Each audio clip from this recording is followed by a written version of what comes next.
Good evening, everyone. If you don't know, you should know. My name is Rameez and I am a filmmaker and a film critic. And in theaters today, Independence Day 2 is out, and so is Finding Dory. I have no interest in watching movies that market nostalgia, and strictly nostalgia. So, I look to another nostalgic property instead. The most anticipated film I'm looking forward to this year, for me, has to be Jason Bourne, the fifth Bourne movie. So I decided, why not watch all four of them, and let's talk about them. And let's start with The Bourne Identity.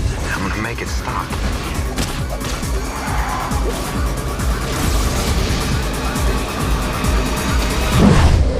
The Bourne Identity.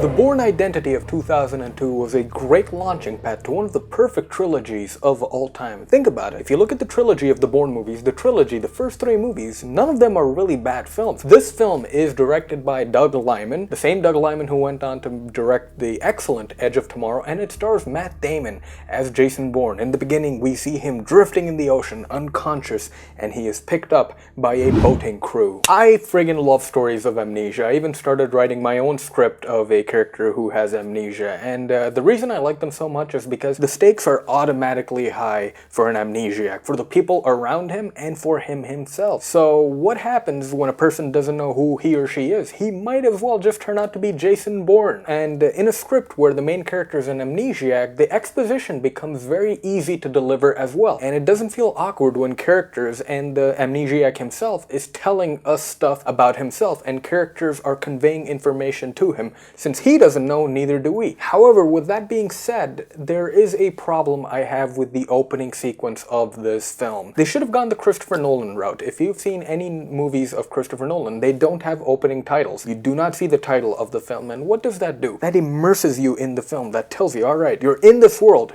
You don't even get the chance to think that you're watching a movie. The Bourne Identity does this really well. It starts off with the image of Bourne in the water. Then 30-40 seconds in, you see the title, The Bourne Identity. I was already invested. Just seeing that title, I'm not gonna lie, did take me out of the film a bit. However, I understand that is a nitpick. Apart from that nitpick, there is tons of excellence in this film. The cinematography is one of them. I love how desaturated this film is. I love how you don't see the sun shining brightly until the very end of this film. The people working on this film and on the film's aesthetic clearly knew what they were doing. And there are some great meaningful images as well when Bourne is struggling to remember his past. One of them is him on a train, staring at his reflection, blurry reflection, his reflection refracting into three different images. It's very cool. And then there's another great image of him standing silhouetted against the Parliament building, and it's snowing all around him. Mirrors the very first image of the film with him in the water. The script, as I said earlier, even though they can be lazy with delivering the exposition, they don't go that route. There are enough visual aids for the exposition, and it's visually interesting to watch them deliver the exposition, such as one scene where Bourne automatically learns how to tie a fisherman's knot, another one where he discovers multiple passports under his name and his picture, and him still struggling to see what his real name is. There's only one flashback in this film, which is incredibly commendable for a film which is centered around amnesia. These films are loaded with flashbacks, but The Bourne Identity doesn't resort to that. The one negative about the aesthetic of the whole film is the music.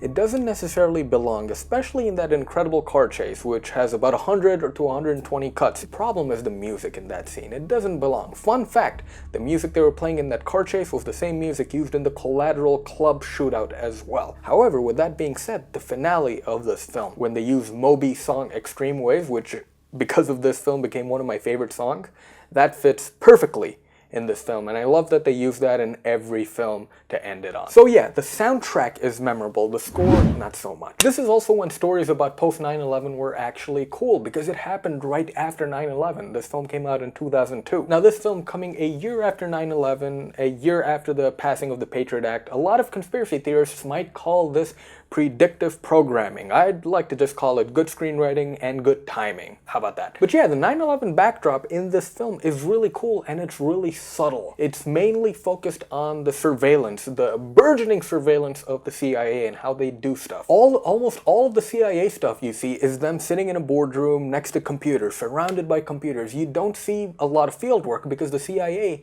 in this film doesn't rely on field work anymore. They can sit behind a computer in Langley and get all the information they want like that. They can activate other sleeper agents like that all from Langley. And I love that there is a picture framed on Chris Cooper's wall of who I believe is George W. Bush. And George W. Bush did pass the Patriot Act. And look at Brian Cox. Doesn't he remind you a whole lot of Dick Cheney? Let's also talk about the impact of the Bourne Identity. People love to credit Batman Begins for ushering in a new type of commercial cinema based around realism. I'd like to refute that. I think that credit should go to the Bourne Identity. Without the Bourne Identity becoming a success, we don't get films like Collateral. We don't get Batman Begins. We don't get Children of Men. We don't get the new James Bond films if the Bourne Identity didn't succeed. And it just dawned on me that Skyfall is basically the Bourne Identity and the Dark Knight put in one. So yeah, we don't get Skyfall either if the Bourne Identity doesn't exist. Although we had a film like Heat, which is a similar film to the Bourne Identity when it comes to aesthetic, realism, and all that stuff, Heat never presented a potential for a franchise, and it wasn't that big of a hit. The Bourne Identity changed all of that. The Bourne Identity was a big hit. You don't believe me? Well, Jason Bourne was second fiddle to super spy James Bond in 2002, that same year.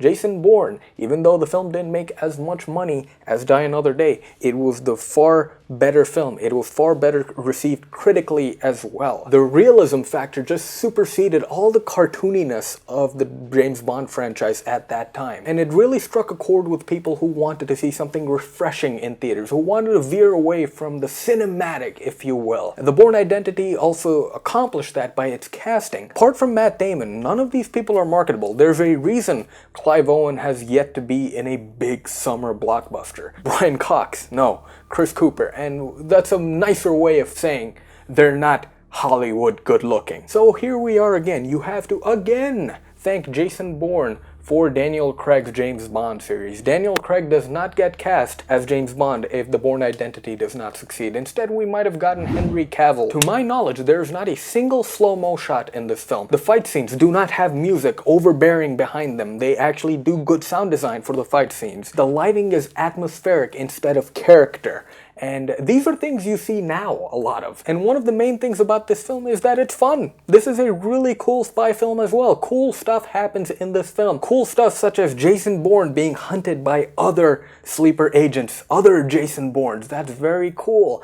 And one of the coolest scenes I've ever seen in a movie. Jason Bourne, he has to get down the stairwell. What does he do? He doesn't take the stairs. He takes a dead body. He surfs on it. Boom. To break his fall, he uses a dead body. Incredibly cool stuff and imaginative stuff.